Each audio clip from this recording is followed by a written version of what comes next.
oftentimes think that whenever someone begins to share their story with someone, people think that they're lying or that they're making something up. And who am I to say, or even who are you to say, that someone's making something up? Because if you've never been in that person's shoes, or if you've never been that person, so to speak, you don't know what they've been through. People need to educate themselves. People need to be informed. People don't just need to live by stereotype, by what they hear, word of mouth, he say, she say. We just really want everybody to come together and start to learn about one another and not basing their ideals on people.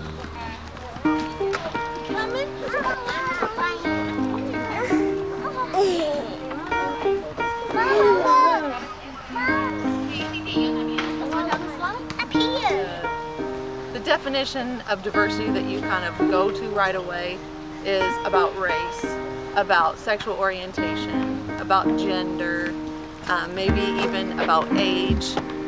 But I like to think of it as every piece of somebody's identity, and everybody is a collection of the tiny pieces of their identity. So diversity is a fact.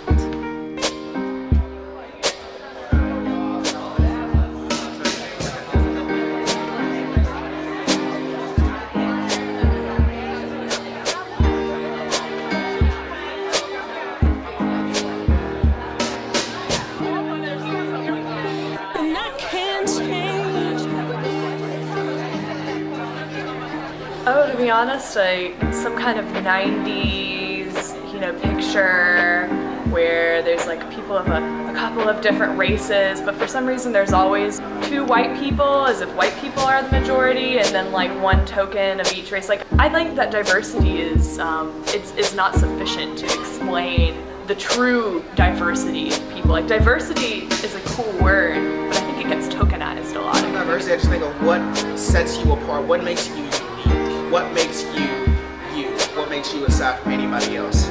That everyone is an individual and everyone is diverse in their own way. So once I think you get out of that, it's nothing to do with skin color or anything. It's just everyone can be anywhere and be part of that culture.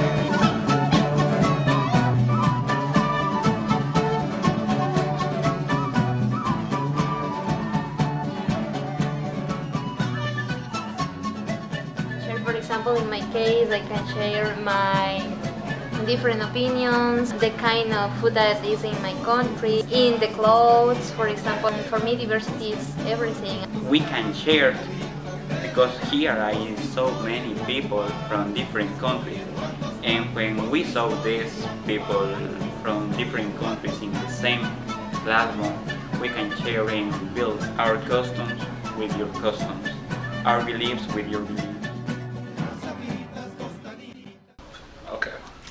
Diversity, I think it's a good thing.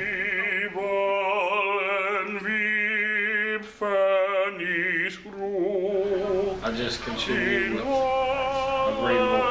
great voice.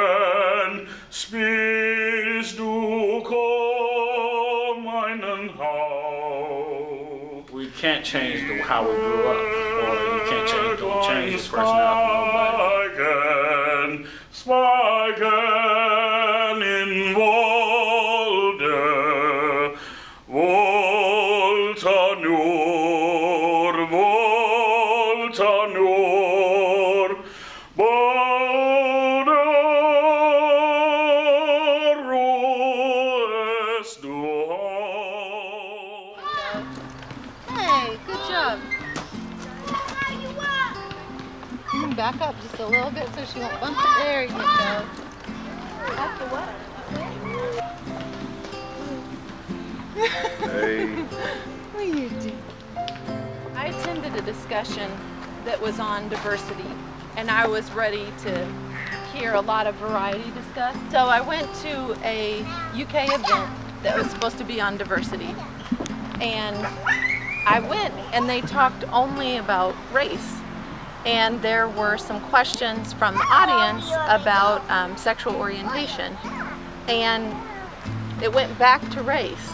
And so I watched this person that wanted to tell their story about their sexual orientation, and they weren't given the audience to do that. And I thought it was really unfortunate. Diversity is everybody's conversation. There's nobody that's not included. And you have to get people from sides of privilege and oppression talking in order to have any kind of resolution or progress made.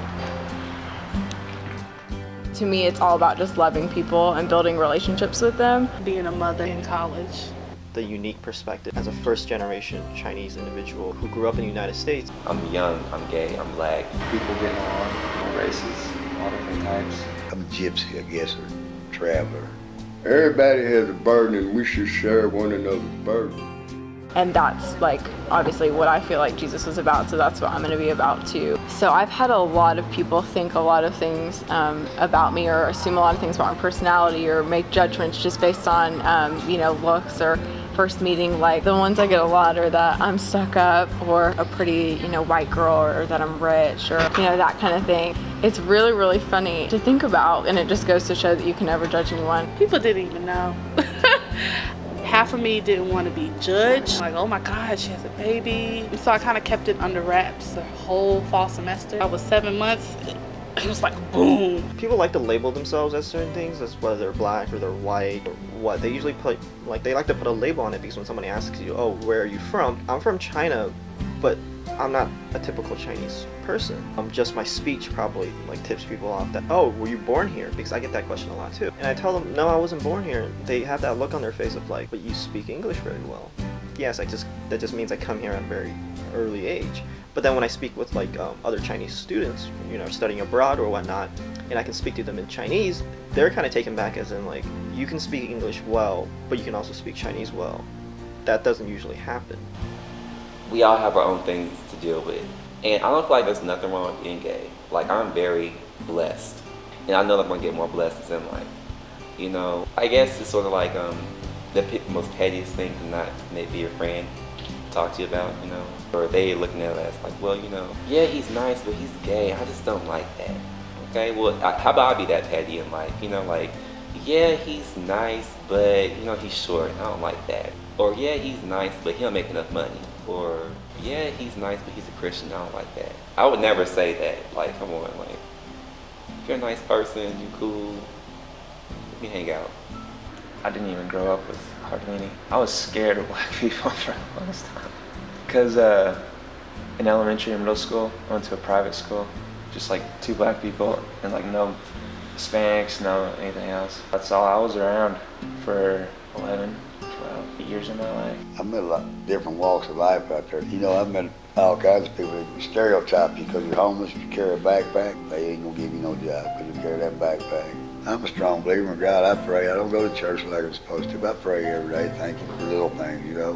Hey, let you wake up. He's awesome, you know. You think that's bad. Look who's the worst one in the Bible. Look at Job. Have you ever read Job?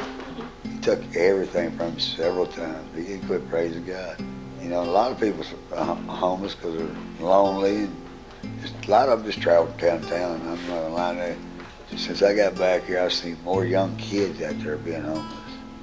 18, 19 years old. Well, it makes me feel bad because they don't understand. Because, you know, like, years ago, you didn't hear about homeless people. Everybody that's on the street ain't a bum. And hobos don't exist no more. I see everybody as people, unless they give me some kind of negative feeling. Like, some people you can sense that you just don't want to be around because the way they talk and stuff. And the way that people talk is what's in the mind, and what's in the mind they do. So, you know, I accept everybody. I am. And it's an area where people tend to have a lot of discomfort when they're confronted with difference. It can be a wonderful thing, but it's also can make people feel uncomfortable. I like to talk to people about it because I want to give them the opportunity to ask questions. I think that's one of the best things you can do when you encounter difference. It's vital. It's vital to ask questions, and that's, you know, what we can give to each other person to person. Truthfully, like, my family is very, very poor. It was hard growing up and trying to fit in with, you know, all my friends, because I was like, you guys are really rich and I cannot afford Hollister right now, so we're gonna have to. Growing up in the South, and, you know, my dad is a retired police officer, my brother's a police officer, and my grandparents, you know, grew up here as well. Like, there's a lot of racism in my family, not just against, you know, black people, against every other race. So growing up, I think it was hard because they place that in your head to think also, you know, being gay is wrong and everything like that. Not even from a religious standpoint. My parents were just, you know, a little prejudiced against people. So I think when I got into high school and growing up, I had these ideas about people. Growing up now, I'm like, gosh, like, I can't even believe like that was ever even a thought, and it just goes to show like how you're raised. And so I've loved getting to grow up and break off from that horrible, like, toxic mindset, and yeah, just get to be my own person and get to meet people and get to love them for who they are, and not, you know, stupid stereotypes that I, you know, got projected on me that I didn't even ask for. And yeah, I've gotten to meet a lot of really, really, really cool people out of it. So yeah. Fall semester was pretty lax. It's not till spring semester when it's like I'm showing, everybody knows, because I still was going to school. I took off for work 3 weeks before I was even due, but I went to school up to the moment that I gave birth. I gave birth like a very convenient time during spring break, so it was like, hey, I could do my midterms and come back and finish school. I only stayed out for a week. The father is nowhere in the picture. So it's only because of the help with my granny and my auntie, and just the help of my family, that I was able to do that. The only thing that's holding you back is yourself. Yes, there's a lot of judgmental people out there, but I can't apologize for having a child, because that's a part of me and that's my life. And since I don't have an American name, there's really no tell for other people to like take a look at me, even when they first see me, to figure out what my language skills are. I don't mind that, and actually I kind of have a lot of fun with it, in the sense that I'm like, I kind of want to know what they think of me, and like almost flip it on them. I was like, well, what do you think of me in terms of that? And a lot of people make the same assumption that they really struggle with, like, they try to feel you out in the sense that, like, can this person speak English? Can I communicate with them effectively? And stuff like that. And most of the time, for my own personal enjoyment, I let them squirm from a bit. Like, for like a few seconds, I watch them like really go through the whole argument that you went through. It's like, oh, what am I gonna do? Like, how am I supposed to talk to this individual?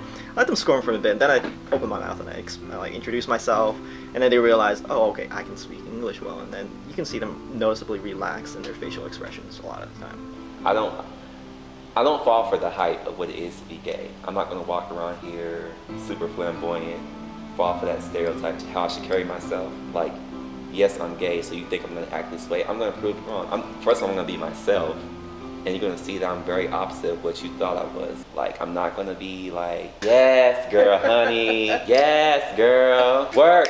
I'm not gonna do all that. I'm just gonna be me, Keenan. Keenan is very quiet, he's very cool. I just want people to know that Keenan is Keenan, period. I've always thought about it, talking to a black girl, maybe dating me. I was not very confident. I wasn't a very confident person. I don't care what people think. I never thought about that. That black girls like black guys, and, you know, vice versa. So when I hear I'm dating a black girl, because people are always like, what? Because I'm like Alan Harper because I'm so white. It's changed that stereotype that they're all like, ghetto thug, say something wrong to me, you know, whatever was on TV. That's what I was thinking throughout high school and stuff, my whole life. It'll be a long time before racism is put to an end. They'd be able to make things a lot easier. I think if there was no racism in the world, God, everything would be so much easier. My sister tell you, she said when my mom died, she thinks a part of me died. Yeah, I get people, I walk down the road and people lock the doors and all, but I think it's funny though, I really do. All people out there, they look down on you for being homeless, you know. I do a lot of my thinking when I'm walking around the bicycle. Hell, I done been hit by a truck since I've been out on that bicycle. These people don't care, they don't watch out for you, they try running over you. I'm serious, I've been run over several times just because I'm homeless. I know you hear stories about all these people going and killing these homeless people. I know I've had it over the last 10 years. Go to where they're sleeping, just kill them. because they say they ain't no good. I go around panhandling. That's my professional bum. I'll tell anybody that. It don't bother me. Somebody panhandles me, I'll give money to people all the time too, you know. I believe in God. God's gonna give you what you want him to have. I had a couple UK kids several years ago said, get away from us. I said, look, buddy, I said, when you get your degree and you get out here being homeless, I said, don't ask me for no help. And karma does come back. What you do to somebody, it's gonna come back to you. Being homeless or not having something, it ain't got no prejudice to it, because it can happen to anybody at any time. That burden is theirs alone, you know, but we should have compassion for them, help them out the best way we can, lift them up, edify them, not to put them down, make them feel like they're somebody, and treat them all like what they are, creations of God. A lot of people entertain angels unaware. Somebody might come into your life and help you out, all of a sudden they're gone, and you wonder why they helped you, because God gonna put it in the heart to help you. You know, I believe in people changing because the Bible tells us that people change, but that's up to them to want to, though. I want the world to know about me and everybody else that we're worth engaging, and that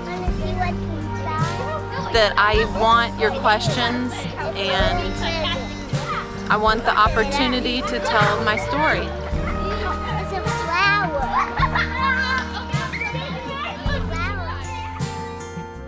We're all different. No one person is the same. So none of us deserve to be placed into categories. I want this project to encourage people to come out of the trenches or wherever they are. Just tell their story. Tell us who you are and where you came from. Represent your culture, your background, and be proud of who you are. Be different, be unique, stand out, and just be you. I am diversity. Be you.